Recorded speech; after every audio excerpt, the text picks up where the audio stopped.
Mr. Chair, Opo, point Mr. of order. Chair. Point of Mr. order, Chair. Mr. Chair. Yeah, Masyado nang matagal ang sinasabi Yeah, niya, hindi Mr. naman Chair, totoo. if I Point of may. order! Mr. Chair, if I may, very Tagal very na sinasabi niya, hindi naman totoo sinasabi niya. Yeah, Mr. Chair, if I may, very quickly. At yun nga no, mga kabayan, pag-usapan nga po natin. Ito pong hearing dyan sa Kamara, mga kabayan, na kung saan nga po, kinanta ni Bryce Hernandez, si Senator Jinggoy Estrada, at si Senator Villanueva, nakakasama daw po di umano na tumatanggap ng pera. Tumatanggap ng pera mula dyan sa flood control. Mga kabayan, si Bryce Hernandez, dahil nga po nadawit niya si Senator Jinggoy at si Senator Villanueva, pinayagan po nilang magsalita ng magsalita. Hinayaan po nilang magpaliwanag, binigyan po nila ng oras. Dahil nga po, dinadawit niya yung mga senador Di ba? Karapatan naman po ni Bryce Hernandez yun na magsalita. Wala naman po masama doon. Idawit niya kung sino niyang gustong idawit. Pero, noong oras na po ni Engineer Alcantara, na kanya nga pong pinabubulaanan yung mga pinagsasabi po ni Bryce Hernandez, at ayon nga rin po sa kanila, wala pong ebidensya si Bryce Hernandez. Kumbaga, salita ni Bryce Hernandez laban sa salita ni Alcantara. Habang nagsasalita po si Alcantara, meron pong isang engot na pastor. Meron pong isang engot na pastor, uulitin ko mga kabayan. Ang nagsisigaw na naman po at nagsasabing point of order dahil daw itong si Alcantara ay nagsisinungaling. Bantakin mo mga kabayan diyan ka naghihiring. Paano ka makakakuha ng patas na investigasyon kung diyan pa lang sasabihan mo lang nagsisinungaling yung mga witness mo, yung mga nasasakdal. Para po dito sa taong to, dito sa engot na pastor na to, si Bryce Hernandez ang nagsasabi na totoo kasi hinahayaan lang po nilang magsalita Hinahayaan lang po nilang magsalita dahil dinadawit nga po sila Jinggoy at si Villanueva. Okay lang naman kahit idawit po nila kahit sinong senador. Parang gusto nila makagante, okay lang naman. Pero yung nagsasalita si Alcantara at pinabubulaanan niya yung sinasabi ni Bryce Hernandez, pipigilin mo? Tapos sasabihin mo nagsisinungaling? Aba, Mr. Abante, obvious na obvious kang may kinikilingan ka. Yan ang totoo may kinikilingan, mga kabayan. Diba? Sasabihin nyo sa Senado, hindi neutral. Tignan mo naman to. Tignan mo yan. Tama ba yan? Nagsasalita yung isang witness dyan, isang akusado, sasabihan mo na nagsisinungaling? Samantalang si Bryce Hernandez na isa ring akusado, hinahayaan mo lang magkasalita dahil may tinutumbok na mga senador? Napaka-bias mo naman, Mr. Pastor. Pastor ka bang naturingan, pero sa demonyo yung ugali mo. Uulitin ko, sir. Pastor kang naturingan, pero sa demonyo yung ugali mo. Tama ba yan? Di ba? Ang kaya mo lang mga vloggers Di ba? Bakit? Duwag takot ka nga kayo mag-aalong hanggang vloggers ka lang. Vloggers lang kaya mong tirahin. Saan ka na? Nagsasalita yung tao, point of order, nagsisinungaling. Sino ka? Para sabihan nagsisinungaling yung isang tao. Nag-iimbestiga kayo dyan magtanong ka. Di ba? Yung Bryce Hernandez niya, wala rin ebidensya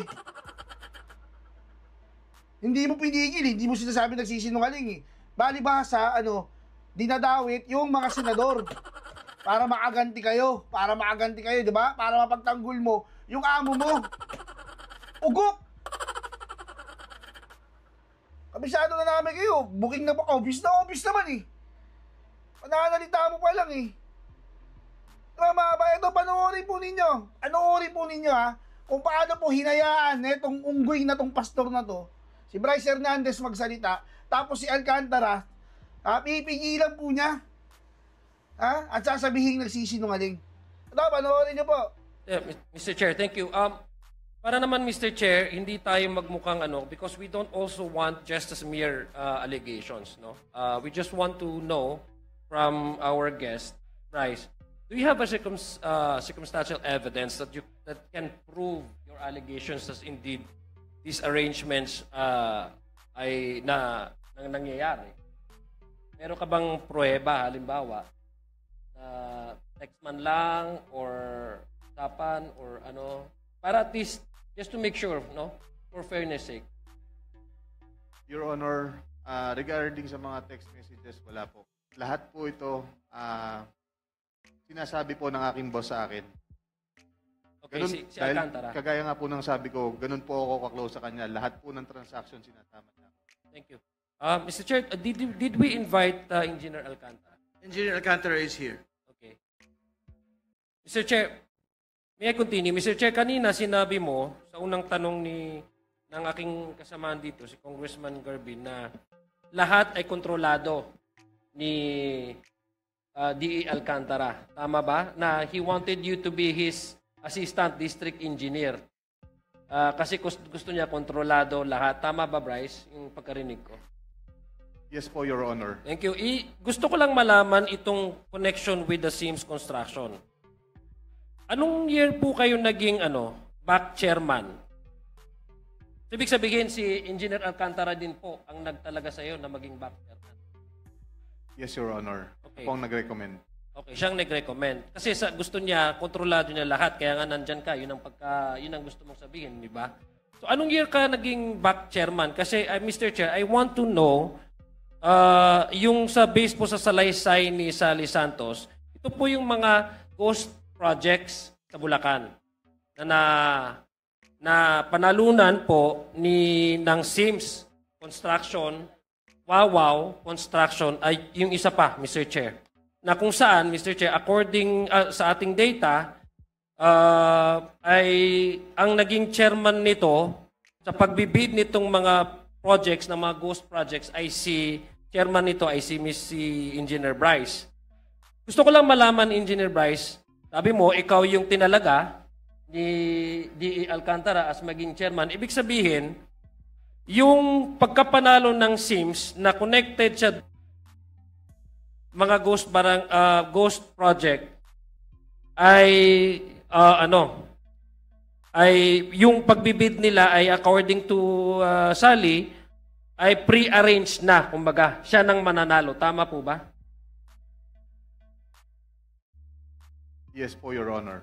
So ibig sabihin, nagbidding lang kayo pero pre-arranged na kasi ang sabi ni Sally Santos na may-ari nitong kumpanya na to ay pinapahiram niya yung kanyang lisensya sa inyo para siyang manalo dito sa mga bidding na to, kung saan itong particular na project na to ay nakalista, napuntahan ng presidente as ghost project. Tama po ba? Yung kay Sims. Yes po, Your Honor. Okay. Thank you very much, Mr. Chair. And now I give way to other members who wish Yes, to... but before going to the minority, we would like to allow District Engineer Alcantara to respond to the allegation of Engineer Hernandez. Good morning, Your Honor, Your Chair. Yung sinasabi niya po na dinala niya sa akin ng pera, hindi po totoo. Wala po akong tinatanggap tungkol po sa nanggagaling na transaksyon nila kay Sally Santos. Kahapon po sa Senado, binanggit po ni Sally na sila po ang nangongontrata. Paano niya po ibibigay sa akin? Kung iyon po ay kontrata nila. Pwede po bang ibibigay sa akin ng buo yan? At sasabihin niya na hindi niya tinitignan? Your Honor, totoo po sinasabi niya, nung dumating po ako dyan, sila ay mga next rank and file doon po sa Chief Construction. So bilang siya po yung pinaka-senior na kasunod doon, sa amin pong hierarchy, sinusunod po namin yon na siya. Totoo naman po na nagtiwala ako sa kanya at marami po magpapatunay. Andiyan po ang mga hepe namin na kasama namin dati. Andiyan po ang project engineer na magte-testify po Sila po ay mga biktima po ng pamumwersa at pamimilit ni Engineer Bryce at Engineer JP de Guzman, Mendoza. Actually po, ang proyekto po ay hinahawakan ng project engineer, ini-implement ng section chief ng construction. Ako po, umaasa po ako na sa pirma nila, kaya po ako ay pumipirma at binabayaran ko po yan. Pirmado po ng mga project engineer, pirmado po ng accountant ko, na nag-review po ng mga dokumento na yan. Your Honor, tungkol po sa sinasabi niya na ako po ang kausap ng mga politiko, hindi po totoo yan na ako'y nagdi-deliver sa mga politiko. Si Senator Joel 2023, wala pong project na flood control si Senator Joel ever since. At sino po ang makakaalam kung sino po ang naglalagay dyan? We are not part of the BICAM. Wala po kaming alam dyan. As my superior said, Undersecretary Cathy Cabral, kahit sila po hindi nila alam yan. Paano pa po ako? And we are not even involved during budget hearing. Your Honor, naniniwala po ako, nalalabas po ang katotohanan kung sino po ang may gawa ng mga ghost project na ito. Tulad po ng sinalaysay ko sa inyo, meron din po akong affidavit at andito po ang mga tao na nung pinatawag ko po sila ng August 3, 7:30 ng gabi, upon the report of Engineer J.M. Ramos, na di umano'y pinipilit siyang pirmahan ang 5 voucher, I think, sa pagkakatanda ko po. Siya po'y tumanggi. At siya po ang nag-report sa akin kasama si Engineer Galang na sinasabing, boss, mukhang niloloko ka na ng 2 tao mo. Bakit? Kasi ilang series po ng meeting na tinatanong ko sila, mag-inventaryo kayo ng mga project natin dahil magkakaroon ng malawakang pag-iimbestiga rito. Mr. Chair, Opo, point Mr. of order. Chair. Point of Mr. order, Chair. Mr. Chair. Yeah, Masyado nang matagal ang sinasabi Yeah, niya, hindi Mr. naman Chair, totoo. if I Point of may. order. Mr. Chair, if I may, very Tagal very na quick- sinasabi niya, hindi naman totoo sinasabi niya eh. Mr. Chair, if I may, very quickly, with due courtesy to the Honorable Abante. Ang sa akin lang po naman, siguro para hindi po malihis yung flow. So earlier, nagkaroon po tayo ng testimony kay Engineer Bryce Hernandez. And I believe there are members who are next to question. Of course, we also respect the rights of the Honorable Engineer Alcantara.